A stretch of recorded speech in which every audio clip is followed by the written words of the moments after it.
Module 14, avoiding bad companies and value traps. So, super important module, very important dimension in investing. This is where most fail. Professionals, retails with their personal account. This is a very, very common trap, so listen up. In this module, we will discuss range of outcomes, the importance of business models, competition and terminal decline, capital allocation and management, and of course, finish off with our traps and reversals segment. The graphic I chose for the first slide in this module is, as you can see, someone trying to catch a falling knife. It's the most common trap in investing and the most loss-making one. You see the sword dropping, making small bounces. It looks cheap, looks cheap, looks cheap, looks cheap, but the investor has bloody hands. Starting off with a quote, "Time is the friend of the wonderful company and the enemy of the mediocre." So what is Warren trying to say here? So a wonderful company is, let's go with a great company, good moat, profitable, growing. So let's just, for simplicity, use a line going up. So this is time, and this is value. A mediocre company, however, does not create value so consistently and linearly. A mediocre company over time creates negligible value or destroys value over the full cycle. So this is what Warren is trying to say here, and this is one of the dimensions we will learn. Range of outcomes. Options, trades, and businesses. One of my favorite concepts to talk about in investing, extremely underrepresented. No one really talks about it.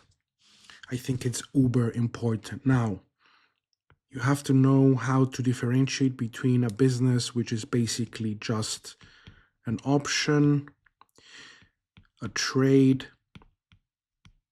and of course they are similar, or a typical business.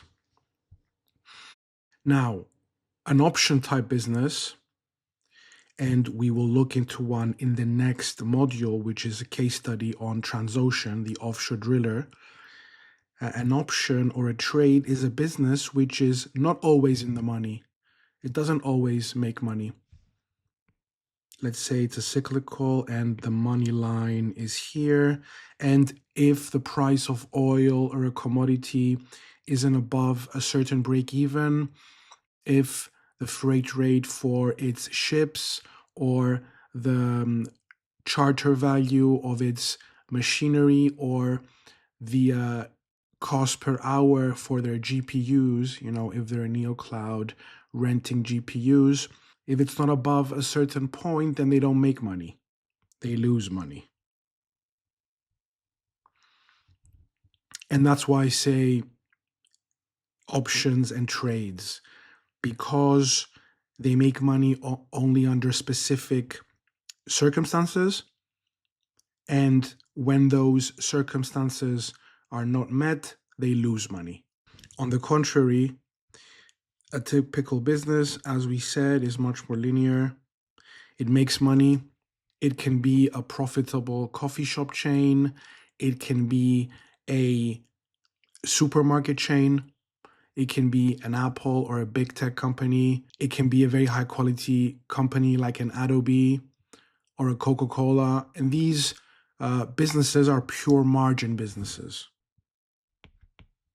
And so it is much, much easier to analyze them, calculate intrinsic value, predict where cash flows will be this year and many years going forward. So you see the difference between these two types of businesses. And you differentiate between them by looking at their financials. Are they making money? Is return on capital steadily positive?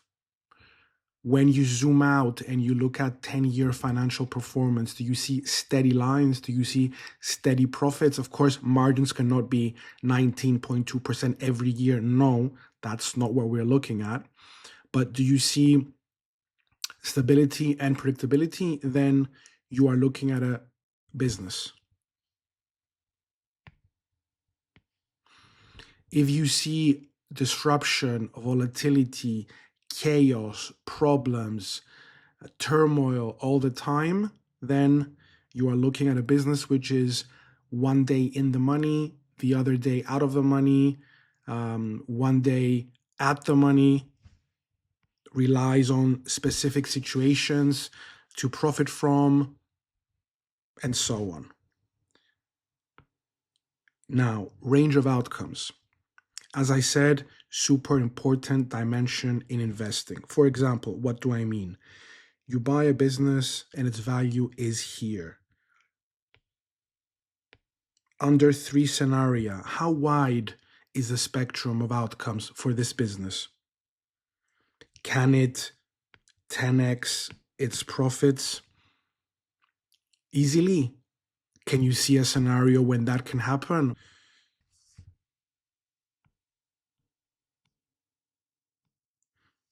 Can its profits collapse and go deep negative? And what are the chances of that happening? Is it a third, and a third? Just using rough numbers here to illustrate. Let's assume the middle scenario, there's no movement.